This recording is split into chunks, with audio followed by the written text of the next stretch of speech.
Les decía recién cuando se cortó cuántas veces nosotros, quizás no tanto de adolescentes, pero de niños, nos contuvimos de hacer algo por el solo hecho de pensar que si mi mamá se entera, mi papá se entera, o si la avisan, o si se supiera lo que estoy haciendo, y entonces por ese saber que papá y mamá no eran, son más grandes que nosotros, y lo que ellos de alguna manera nos intimidaban, ¿no? Su postura, lo que mamá había dicho, no, portate de esta manera, solo por el hecho de eso nos conteníamos de hacer alguna cuestión, o de niños decir, no, si hago esto y mi mamá se entera, no, yo en eso no participo, ¿no? Y solamente estamos hablando desde niños, de pequeños, de ver que era como inmenso papá y mamá. Lo mismo nos sucede cuando comprendemos la santidad de Dios, siendo adultos o teniendo la edad que tengamos, a medida que el niño, el adolescente, el joven, el adulto crece en el conocimiento de Dios y comprende la santidad, el señorío, lo supremo, lo divino que es Dios. No necesita continuamente ni que el líder, ni el pastor, ni alguien le está diciendo esto no, esto sí, porque como crece en el conocimiento de Cristo y la comprensión de la santidad de Dios, de lo que Él está por encima del mismo planeta y mundo que Él creó, se abstiene de un montón de situaciones, no con dolor y sufrimiento, sino al contrario, con un corazón que se inclina a querer agradarle, a no querer hacer algo contrario o que pueda lastimar, herir el corazón de Dios. Entonces, fíjense cómo la santidad nos lleva a nosotros a abstenernos, no desde el dolor y decir, no, me abstengo porque soy cristiano, porque si se entera el pastor o el líder, no. Lo hago porque yo entiendo primero quién es Dios. De allí viene, ¿no? El temor a Jehová, el respeto a Dios, la honra a Dios. No solo porque, bueno, no, por la inmensidad. Yo estoy tratando con el ser más supremo de la tierra. Sí, a los hombres, que no le llegan, pero por supuesto nunca le van a llegar a Dios a nada. A veces honramos más a los hombres y buscamos el favor más de los hombres que el de Dios mismo. Cuando está todo al revés, a quien le debemos honra y respeto supremo es a Dios. Entonces, ¿cómo puedo mostrarle yo esta, este reconocimiento a su posición en la santidad que tiene Dios, obedeciéndole? Un claro ejemplo, y ahí miren cómo vamos a entender que es correcto el concepto que estamos aprendiendo, cuando leemos Números, capítulo 20, muy conocido además, del versículo 9 al 13. Les voy a leer lo que dice. Así que Moisés hizo lo que se le dijo. Tomó la vara del lugar donde se guardaba en la presencia del Señor. Luego él y Aarón mandaron a llamar al pueblo a reunirse frente a la roca y les dijo, escuchen ustedes rebeldes. A ver, esperen un momentito que Lore, ya estamos acá, a ver, porque no puede entrar. Le dijo, escuchen ustedes rebeldes. Y acá la NTV dice, gritó, ¿acaso debemos sacarles agua de esta roca? Enseguida Moisés levantó su mano y golpeó la roca 2 veces con la vara y el agua brotó a chorro. Así que toda la comunidad y sus animales bebieron hasta saciarse. El que conoce un poquito el contexto, y lo hemos muchas veces charlado un poco, escuchado, el pueblo otra vez quejándose a Moisés porque en el desierto tenían sed, y Moisés que estaba con este pueblo, ya venía, imagínense, con queja, queja tras queja, va nuevamente y en apariencia hace lo que le dijo el Señor, pero escúchenme, porque sigue esto. Versículo 12, acá viene el tema. Sin embargo, el Señor le dijo a Moisés y a Aarón, puesto que no confiaron lo suficiente en mí para demostrar mi santidad. Miren lo que dice acá, ¿eh? Para demostrar mi santidad. Y uno dice, demostrar la santidad de Dios. ¿Cómo demuestro la santidad de Dios? O uno diría, ¿qué quiso decir el Señor? Ahora que conocemos el concepto de lo que significa santidad, de lo que significa o cómo yo puedo mostrar a Dios que entiendo que Él es santo y supremo, obedeciéndole, lo que está diciendo es lo siguiente, sigo leyendo. Como no confiaron lo suficiente en mí para demostrar mi santidad a los israelitas, ustedes no los llevarán a la tierra que les doy. Por eso este lugar se conoce como las aguas de Meriba, que significa discusión, porque allí el pueblo de Israel discutió con el Señor y Él demostró su santidad entre ellos. ¿Dónde está el problema? Vayan al versículo más arriba, el versículo 8. El Señor les dice, tú y Aarón tomen la vara y reúnan a toda la comunidad. En presencia de todo el pueblo, háblale a la roca. ¿Me escuchan? Dios les dijo, vas a darle agua, le vas a hablar a la roca y va a salir agua. Como Moisés y Aarón estaban hartos, uno diría, bueno, estaban cansados. Vamos a justificarlo. Los tipos venían con una carga, un pueblo rebelde, obstinado, que les daba problemas.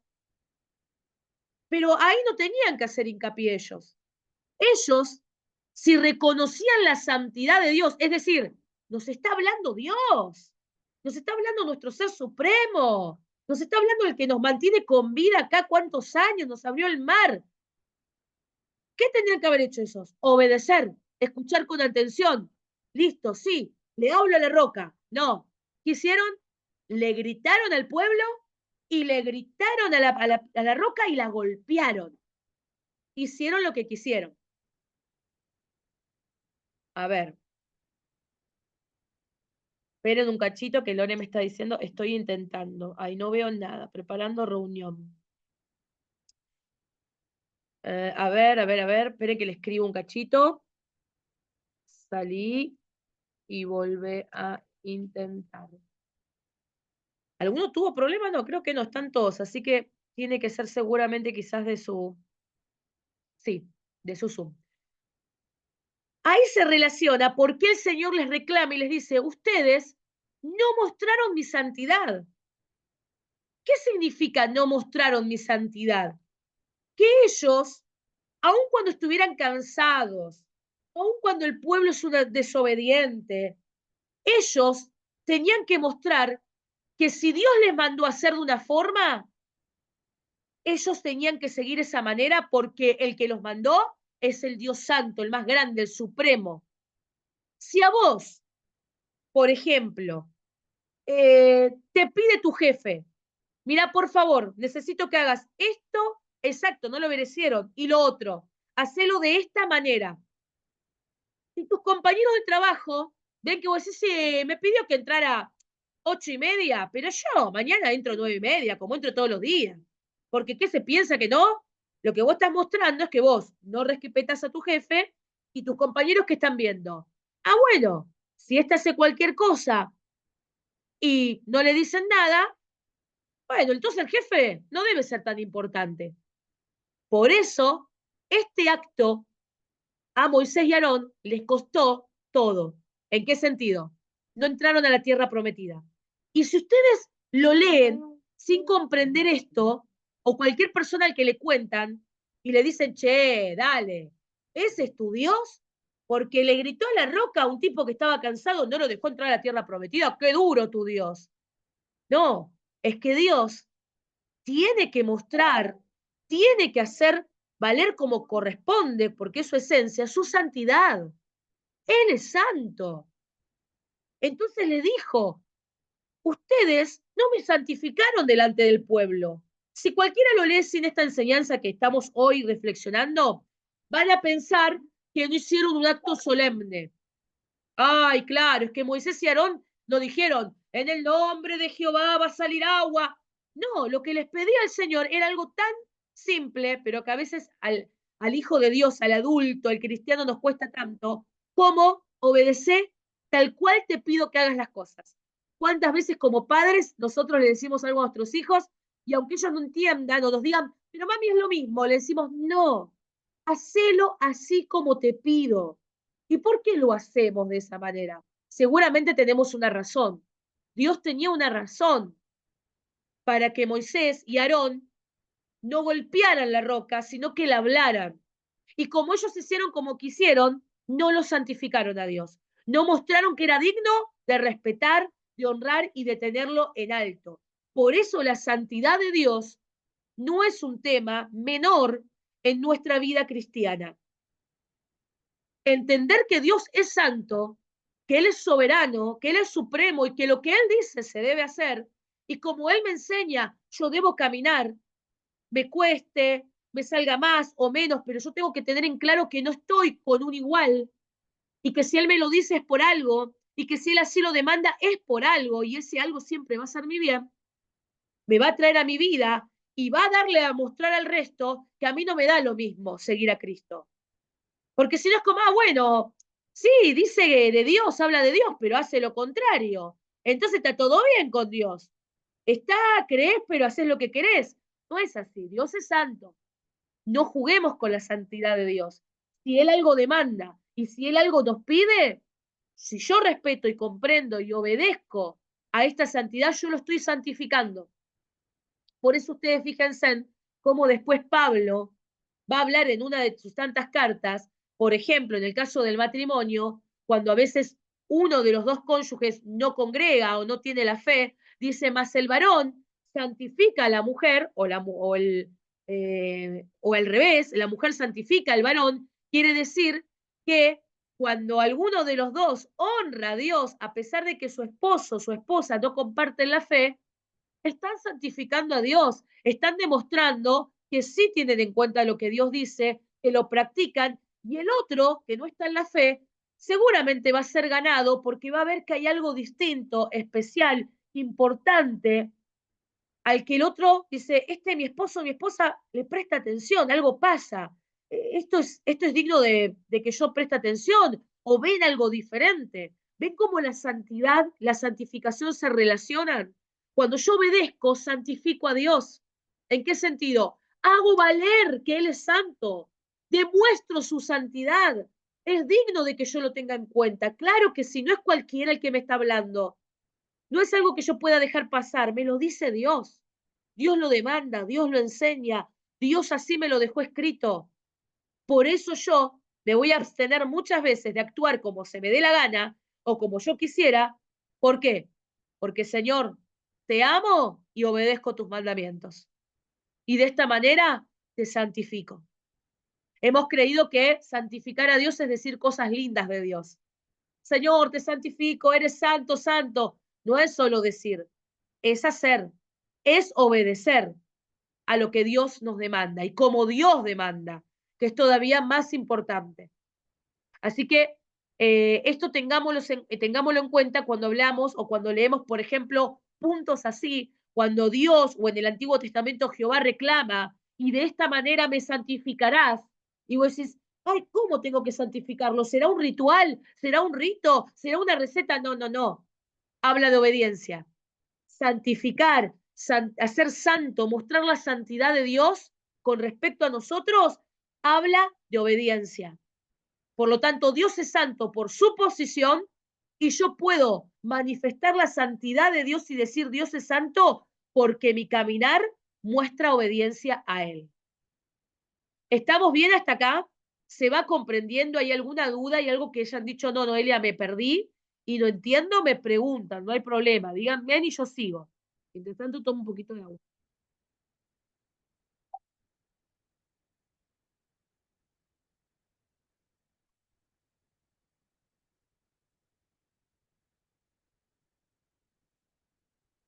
Vamos bien, entiendo. Bien, Gaby me dice, ok, sigo entonces. Yo les dije la santidad de Dios en tres aspectos.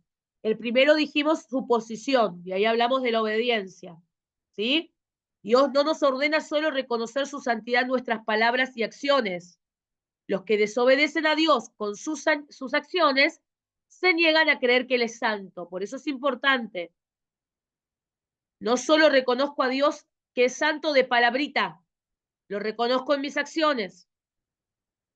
Segundo aspecto, Dios es santo en sus acciones. Es decir, Él es santo en todo lo que hace. ¿Qué quiere decir esto?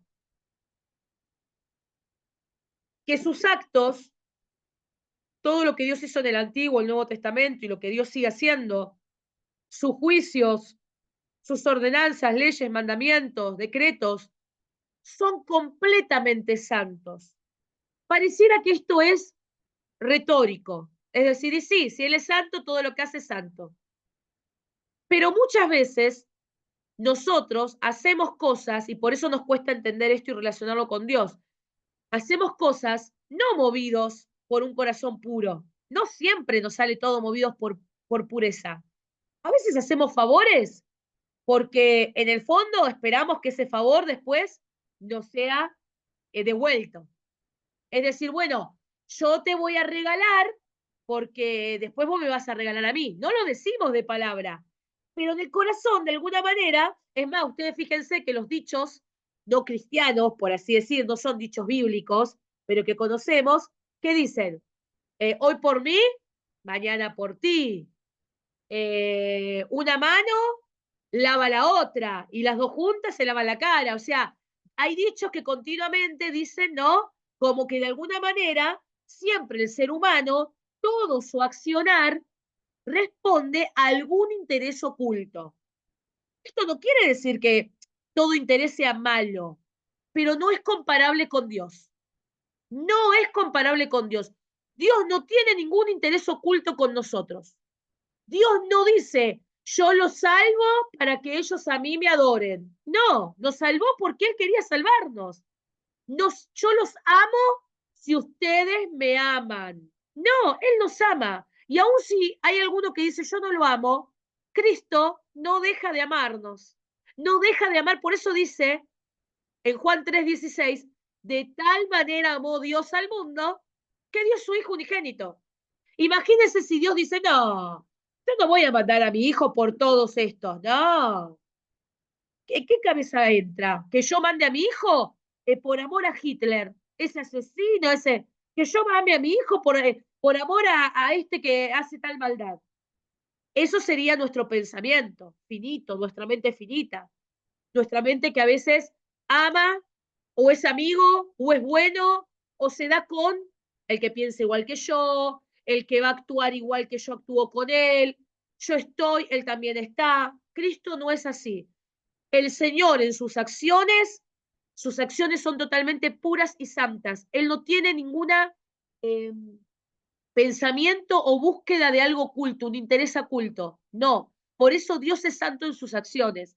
Él nos salvó y nos salvó porque Él nos ama. Y Él nos ama porque Él es amor y es su esencia. Y no deja de amar a la creación. Obviamente es justo, lo vamos a ver también como uno de sus atributos. Y cuando Él tenga que impartir justicia, la va a impartir de la misma manera. Pero con respecto a sus acciones, no hay intereses ocultos como a veces a los hombres y las mujeres nos mueven los intereses de hacer cosas según lo que pueda lograr. Y si esto fuera mentira, y no veríamos eh, tanta maldad que hay cuando hay gente que ayuda o hace una olla solidaria, no solo por el interés de darle de comer al que necesita, sino porque algo saca también.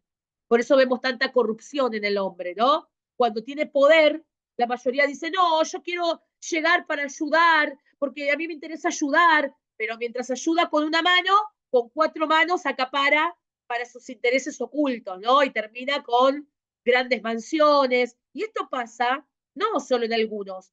Todos podemos tender a esto, porque todos tenemos intereses ocultos y intereses que solo Dios conoce y que tiene que remover de nosotros. Todos, aún estando en iglesia, liderazgo, se nos puede inflar el pecho cuando vemos que nos aplauden un poquito de más, cuando nos dicen qué bien que das la palabra. Y si Dios no está ahí santificando nuestro corazón, purificándolo, eso puede ser un interés oculto que nos mueva solo para promovernos nosotros. Voy a ayudar para que me vea fulano, para que me vea mengano. Voy a estar presente para que me tengan en cuenta, para que sepan que conmigo cuentan. Y hay intereses ocultos detrás. Pero Dios no es así. Dios es santo y todas sus acciones son puras. En Él no hay intereses ocultos. Y la tercera posición, o el tercer aspecto, perdón, es que Dios es santo en su naturaleza, o sea, su ser. ¿Y esto con qué se relaciona? Con lo que les dije al principio. La santidad es uno de los atributos de Dios o una de sus cualidades. Su ser y esencia son completamente santos. Algo que ilustra mucho la santidad de Dios con respecto a esto, su naturaleza, si ustedes piensan, y yo les voy a decir ahora algunos versículos, los pueden anotar, es la luz. La luz ilustra la santidad de Dios. ¿Se acuerdan cuando Moisés dice, déjame ver tu rostro, quiero ver tu rostro? Y dice que, bueno, que el Señor le dice, no vas a ver mi rostro, porque si lo ves, vas a caer muerto. En cambio, pasa y ve como su espalda, pero no es que ve como su espalda, sino que la mayoría de las personas que hablan en la Biblia, que ven a Dios, ustedes piensen algunos ejemplos, ¿qué ven? Una luz inmensa, una luz que casi los deja ciegos. Piensen en cuando Jesús se le reveló a Pablo o a Saulo de Tarso camino a Damasco. ¿Qué le pasó? Dice que una luz inmensa se le reveló a tal punto que ¿cómo quedó Pablo? Ciego durante un tiempo. Eso lo van a ver en Hechos 9. Después Pablo escribe que Dios mora en la luz. La luz ilustra la santidad de Dios. Cuando ustedes vean en la Biblia o lean así situaciones o momentos en donde esta luz y aparece, van a ver que esto habla de la santidad de Dios. En primera de de Timoteo 6:16, Pablo escribe que Dios mora en la luz y que nadie se le puede acercar. Primera de Timoteo 6:16. El apóstol Juan vio a Jesús resplandeciendo como el sol en toda su fuerza. Apocalipsis 1:16. Después el mismo Juan en Apocalipsis 4:3, compara el aspecto del Padre a las piedras de jaspe y de cornalina, que parecen brasas de fuego. En la Escritura, a menudo la oscuridad se vincula ¿con qué? Con el mal, pero la luz es una característica de la santidad de Dios. Así que ahí vimos los tres aspectos de este Dios santo. Su posición, porque está en superioridad, sus acciones, porque son santas y sin ningún interés oculto, y su ser y su esencia, porque es su atributo. Y la luz va a ilustrar muchas veces esta santidad de Dios.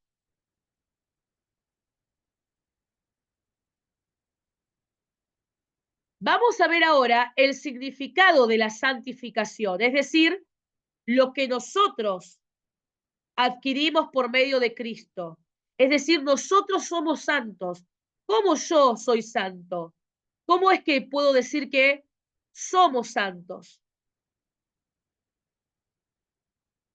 Y vamos a ver que se refleja en lo mismo que acabamos de ver del Señor, en tres aspectos. El primero, somos santos en nuestra posición, es decir, la nueva condición que adquirimos en Cristo.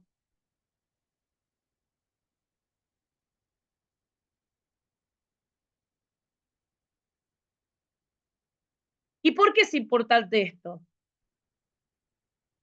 Porque yo hablaba un poquito justo el sábado, cuando les compartía la palabra en la reunión, si hablamos con alguien que no viene a la iglesia, que no profesa la fe, puede aparentar hasta cierto buen comportamiento o ser santo en sus acciones porque se comporta de manera bastante atinada a la moral, a las buenas costumbres.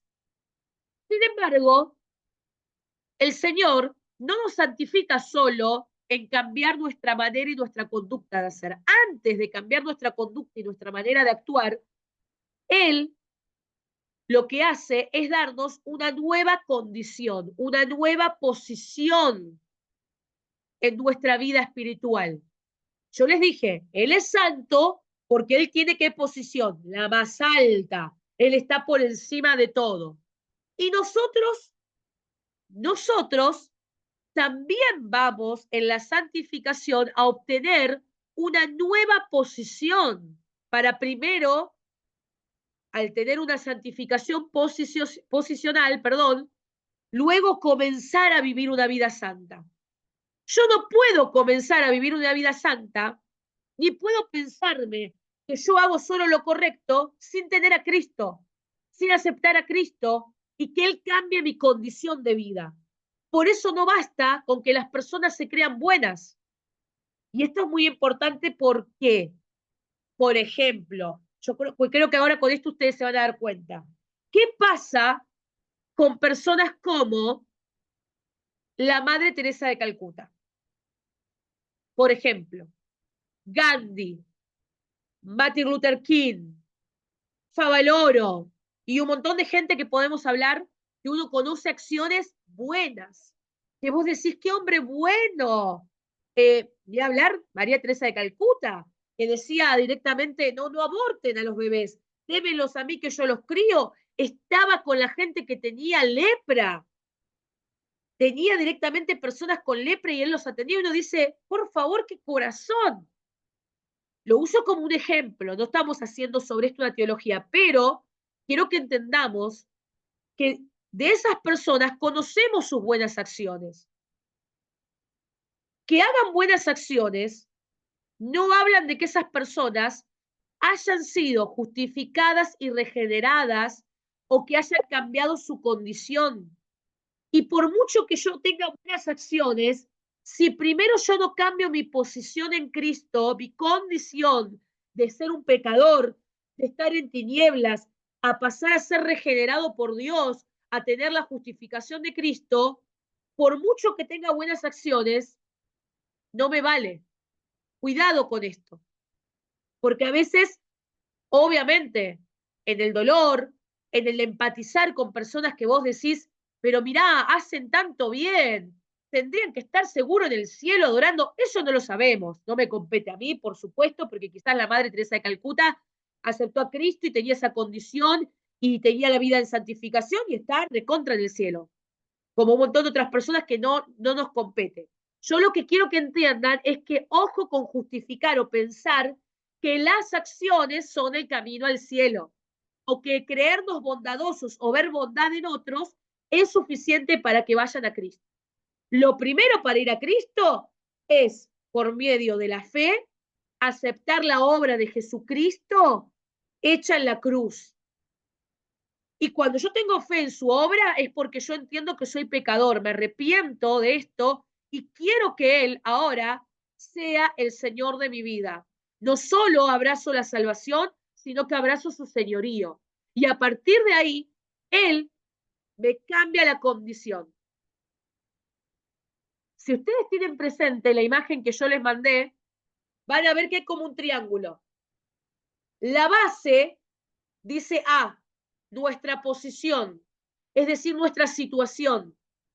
Y van a ver que los lados van como con una flechita hacia arriba para que Cristo sea glorificado. Si a mí me falta la base, la posición, que es la parte de acá abajo del triángulo, que tenga buenas acciones o que yo sea o aparente muy santo, no me deja mi base. Esto no se podría sostener. No hay un triángulo posible. ¿Me comprenden? Es como que yo tenga el techo de una casa sin las paredes, sin hacer la base. Tengo el techo. Está bien, es importante el techo. Es bueno comportarse y tener un carácter, un temperamento bondadoso. Y uno dice, ay, no conozco persona más amable que esta, che. Y los favores que te hace. Hay condiciones, temperamento y hay acciones. Pero si no hay posición que te dio Cristo, si no hay una obra que solo lo hace Cristo, Esto no vale. No dije no es importante, dije no es suficiente. Exacto, como no tener la columna, tal cual. Por eso fíjense que la imagen es un triángulo. Son tres lados, pero sin la base, sin esta posición en Cristo nueva, es como tener el techo de la casa y no tenés la columna, no tenés la pared, no tenés nada. Tenés el techo. ¿Dónde se va a apoyar el techo? ¿En el aire? Imposible. En los dibujitos animados nada más. En la vida real, yo cuando empiezo la casa, ¿por dónde empiezo mayormente? Bases, columnas, luego el techo. Entonces, por eso yo quiero que me comprendan, más allá de los ejemplos que usé de la Madre Teresa de Calcuta, etcétera, no estoy hablando ni justificando si están o no están. Yo lo que digo es que, ojo, no nos dejemos nosotros engañar o pensar que las buenas acciones o la templanza, el buen carácter, es suficiente para pensar que por eso yo tengo santificación o pensar que por eso estoy bien con el Señor. ¿Sí? Entonces, lo primero que hace el Señor es ese lado que les dije del triángulo que se los mandé en el grupo, la imagen. Nuestra posición. La santidad de posición incluye la justificación y la regeneración. Si ustedes quieren en su cuadernito dibujar el triángulo, como yo les mandé la imagen, y poner abajo, en la base, en esta parte, A, santidad de posición, ahí mismo le incluyen justificación y regeneración. Son dos aspectos de la salvación que nosotros lo vimos con Douglas, que mayormente los teólogos dicen se dan en simultáneo, es decir, ocurren al mismo tiempo. Soy justificado por Dios, Él imputa a mí su santidad, su inocencia, ¿y qué me da ahí mismo? La regeneración. ¿Qué es la regeneración? La oportunidad de una nueva vida, un nuevo comenzar. Mi vida comienza en Cristo a partir de ahí. Y las cosas viejas pasaron. Eso es la regeneración. Él nos cuenta como justos y libres de culpa. Nos declara santos en Cristo. Por eso la justificación se relaciona con la santidad inicial imputada. ¿Qué significa imputada? Acreditada. En el momento en que Dios te rescató, te apartó, te imputó, te acreditó, te atribuyó su santidad a vos.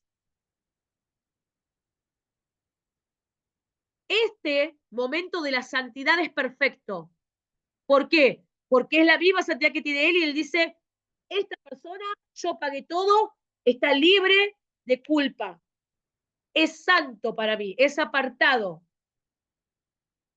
Y la santidad de Cristo es igual para todo creyente. No hay un santo más que otro. En cuanto a este momento, primer momento de justificación y regeneración. Es 100% perfecto ese momento de santidad imputada. Al momento de creer, ahí está. El creyente más joven es tan santo como el apóstol más anciano. Por eso la santidad de posición incluye la justificación, que es la santidad que les acabo de decir imputada, y también la regeneración, que es regeneración, comenzar desde cero. A eso saben cómo vamos a llamar santidad impartida. Hay un momento de santidad imputada, Dios me hace santo, apartado por Él, pagó Él el precio, y en esa misma regeneración que me dice, bueno, ahora estás libre de culpa y cargo, Él me imparte su santidad, santidad impartida, para que yo comience una nueva vida. En el nuevo nacimiento experimentamos la santidad. Nuestra posición cambia de estar apartados de Cristo a estar ahora en Cristo. Por eso miren que la imagen que les mandé tiene un círculo alrededor. Yo antes estaba fuera de ese círculo. sin santidad posible. Podía tener buenas acciones, podía tener buen temperamento, pero ahora, con la justificación y la regeneración, yo me meto en Cristo. Estoy rodeada por Cristo y ahora mi santidad comienza a ser completa, porque tengo la posición y ahora el Señor va a empezar a trabajar en mi ser, en mi condición, en mi temperamento, en mi carácter, en mis valores, pero también va a trabajar en mis acciones. Y ahí se forma completo el triángulo. ¿Lo comprendemos? ¿Lo podemos ver? ¿Sí? ¿Lo vamos entendiendo? Si no me paran y me dicen, no, no, vamos de vuelta. Hablé de santidad imputada, que se da en la justificación, y santidad impartida, que se da en la regeneración, en el nuevo nacimiento. ¿De dónde viene esto? De nuestra nueva posición en Cristo. Somos justificados, somos miembros santos de la familia de Dios.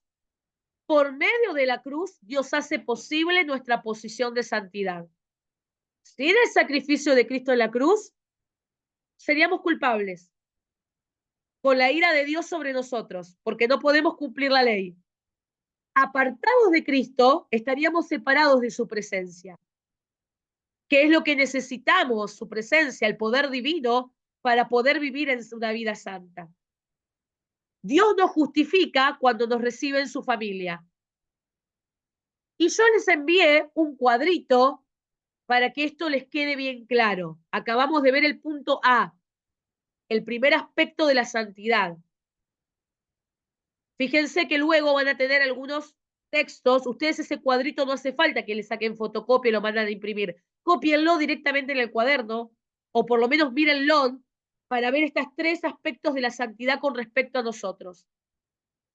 Una vez que el Señor hizo esto con respecto a la santidad en nuestra posición, lo que nos da a entender es que la santidad de posición enfatiza o hace hincapié en una santidad derivada. Es decir, hay cosas que son santas porque provienen de una relación con Él. Esto significa que todo